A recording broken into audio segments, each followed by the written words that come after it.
Janganlah pekak sangat. Nanti orang tegur pun tak nak dengar. Aku ni dah buat benda salah ni. Ngaku je kesilapan, minta maaf, selesai masalah. Tapi dia yang bawa ni gambaran yang macam tu. Siapa suruh?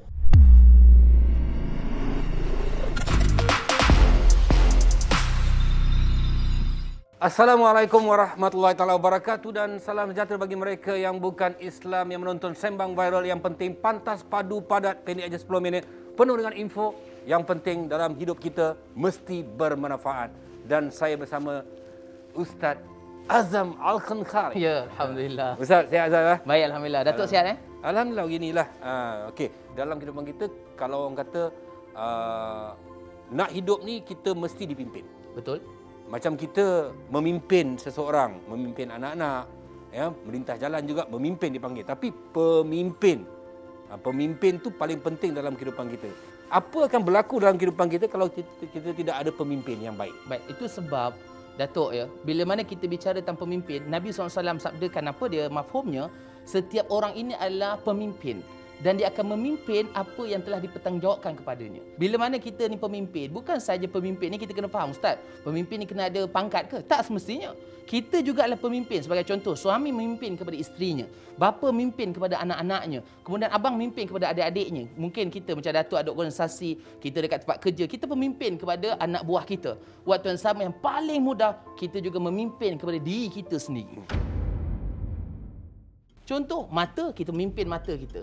Tangan, kita memimpin tangan kita daripada melakukan perkara mungkar dan sebagainya. Kalau kita tengok apa yang berlaku dekat negara kita hari ni, ramai netizen ni suka sangat komen pemimpin tu, pemimpin ni, pemimpin tu buat begini tak betul, buat ini tak betul, buat itu tak betul.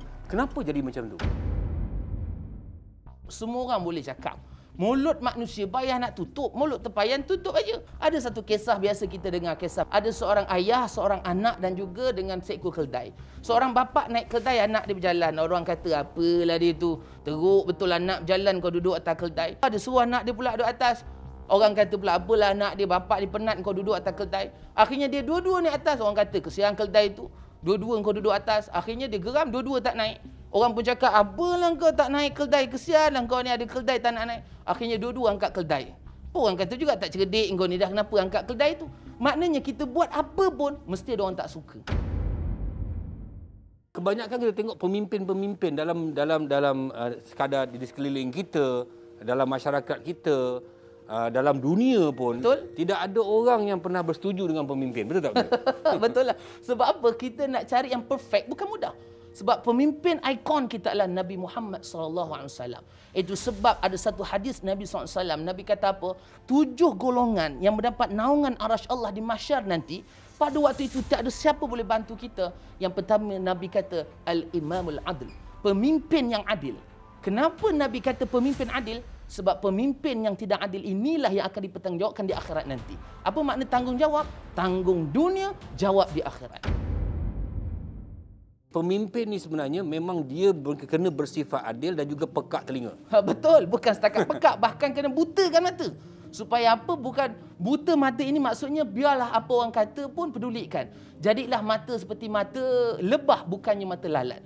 Mata lebah ni bagaimana? Dia waktu sama dia tengok kebaikan aja, bukan keburukan. Tapi waktu yang sama, walaupun Datuk kata pekak ni, janganlah pekak sangat. Nanti orang tegur pun tak nak dengar. Akhirnya dia rasa dia betul. Ini pun problem juga. Jadi maknanya kena bijak dalam mengendalikan apa-apa saja yang kita dipertanggungjawabkan. Okey, kalau katakan ada di antara pemimpin kita cuba buat satu benda tu, lepas tu orang trollkan, buat emoji, taruh begini jadi persendaan.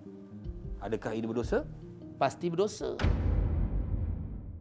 Allah Ta'ala menyatakan dalam Quran dalam surah Wailul likulli humazatil lumazah. Mencelaka orang yang suka mengkeji dan sebagainya. Ui, jangan. Itu sebab kita nak troll orang ni hati-hati. Jangan suka. Orang yang suka troll-troll ni akhirnya menyebabkan porak-poranda, menyebabkan pergaduhan, bukan saja kepada pemimpin Datuk, bahkan kepada minta maaf cakap. Penceramah pun ada orang troll. Kadang-kadang dia letak muka orang tu, kemudian dia letak kata-kata kat bawah. Padahal ustaz tu tak cakap pun. Akhirnya orang fitnah kepada ustaz tu, maka ini berpanjangan. Itu sebab dapat apa-apa berita Allah Ta'ala kata fatabayyanu, siasat dulu. Jangan kita pandai-pandai troll dan sebagainya. Tapi kalau footage-footage yang dibagi tu mengundang kepada teguran yang sensitif, teguran yang orang cakap memaki hamun, maknanya pemimpin itu sendiri tidak bijak Betul. mengeluarkan apa yang sepatutnya. Ya, dia tidak bijak mengeluarkan kenyataan. Itu sebab seorang pemimpin ke siapa pun orang yang ada nama, orang yang ada kuasa, berhati-hati ketika melontarkan kata-kata. Pemimpin ini akan jadikan contoh. Kalaulah pemimpin ini merosakkan, pemimpin ini memusnahkan, dan kita takut akhirnya masyarakat akan mandang sinis dan juga boleh menyebabkan jauh daripada rahmat Allah SWT. Kerana apa? Mempunyai pemimpin yang tidak amanah dan pemimpin yang rosak. Na'udzubillah min zalik. Okey, seorang pemimpin itu diberikan amanah, tanggungjawab yang begitu besar untuk memimpin masyarakat, memimpin orang-orang di bawahnya. Kalau mereka tidak melakukan sebaiknya kerana mereka inginkan menjadi seorang pemimpin, maka itu akan ditanya di akhirat nanti. Itulah namanya amanah. Itu sebab ciri-ciri pemimpin yang baik ni, Datuk, dia ada 3. Pertama, adil. Adil ini apa dia? Adil ini meletakkan sesuatu pada haknya. Contoh anak kita. Anak kita seorang laki, seorang perempuan. Yang pertama laki, kedua perempuan. Kita belikan dia mainan. Jangan dua-dua belikan patung. Tak boleh, itu tak adil tu. Yang perempuan belikan dia patung, yang lelaki belikan dia kereta. Maka itu adil. Mana meletakkan sesuatu haknya. Kita sebagai seorang pemimpin, kita kena adil dengan apa yang kita lakukan di dunia dalam keadaan kita memimpin ahli anak buah kita. Yang kedua, saya ada 3 A. A pertama adil, A yang kedua amanah. Amanah ni apa, Datuk? Ya? Amanah ini adalah kita jujur. Jujur melaksanakan tanggungjawab. Kita amanah dengan tugas kita. Orang dah pilih kita. Barangkali kita telah memilih diri kita dan sebagainya. Tak kisahlah. Mungkin dia orang pilih dan sebagainya. Ataupun mungkin memang ditanggungjawabkan oleh Allah SWT sebagai pemimpin. Maka kena amanah. Tapi perlu ke seorang pemimpin tu menunjuk-nunjuk apa yang dibuat? Itu persoalannya. Melihat kembali kepada niat dia. Kalaulah niat dia itu menunjuk untuk mengajak orang ke arah kebaikan, alhamdulillah lah, itu pahala lah. Kalau dia ajak orang buat baik, orang pun ikut kebaikan itu, Nabi kata pastinya amalan itu akan dikira pahala dan juga macam Datuk kata, wakaf pahala itu tadi.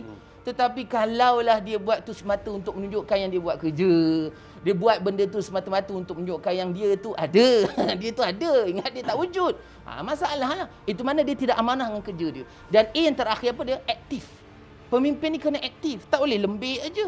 Tak boleh kerja pemimpin tapi asyik tak ada, asyiknya tidur je pun payah juga.